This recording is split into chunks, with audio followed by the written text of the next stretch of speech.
भाद्रपद कृष्ण पक्ष की अष्टमी को रात के 12 बजे मथुरा के राजा कंस की जेल में वासुदेव जी की पत्नी देवी देवकी के गर्भ से 16 कलाओं से युक्त भगवान श्री कृष्ण का जन्म हुआ था।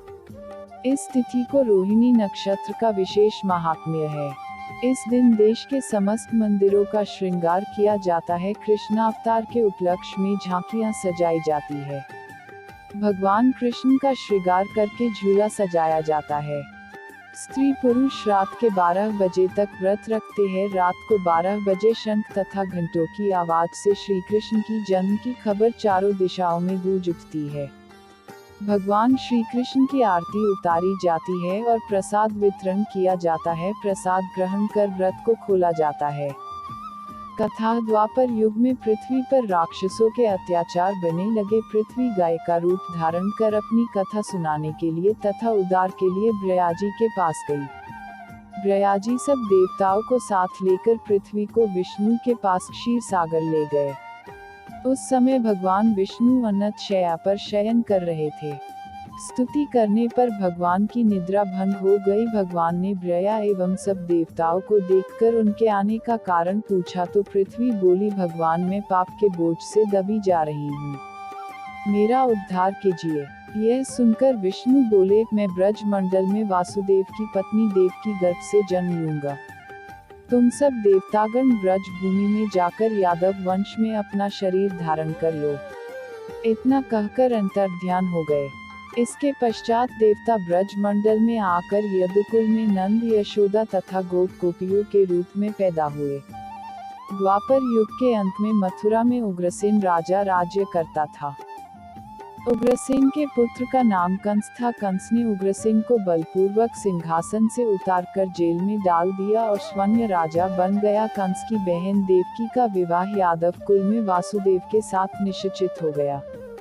जब कंस देवकी को विदा करने के लिए रथ के साथ जा रहा था तो आकाशवाणी हुई कि, हे कंस, जिस देवकी को तू बड़े प्रेम से विदा करने कर रहा है उसका 8वां पुत्र तेरा संहार करेगा। आकाशवाणी की बात सुनकर कंस क्रोध से भरकर देवकी को मारने को तैयार हो गया। उसने सोचा ने देवकी होगी न उसका पुत्र होगा। वासुदेव जी ने कंस को समझाया कि तुम्हें देवकी से तो कोई भय नहीं है, देवकी की 8वीं संतान में तुम्हें सौंप दूंगा। तुम्हारे समझ में जो आए उसके साथ वैसा ही व्यवहार करना। कंस ने वासुदेव जी की बात स्वीकार कर ली और वासुदेव देवकी को कारागार में बंद कर दिया। तत्काल नारद जी वहां पहुंचे और कंस से बोले कि यह कैसे पता चला कि 8वां गर्भ कौन सा होगा, गिनती प्रथम से या अंतिम गर्भ से शुरू होगा। कंस ने नारद जी के परामर्श पर देवकी के गर्भ से उत्पन्न होने वाले समस्त बालकों को मारने का निश्चय कर लिया। इस प्रकार एक एक करके कंस ने देवकी के 7 बालकों को निर्दयता पूर्वक मार डाला।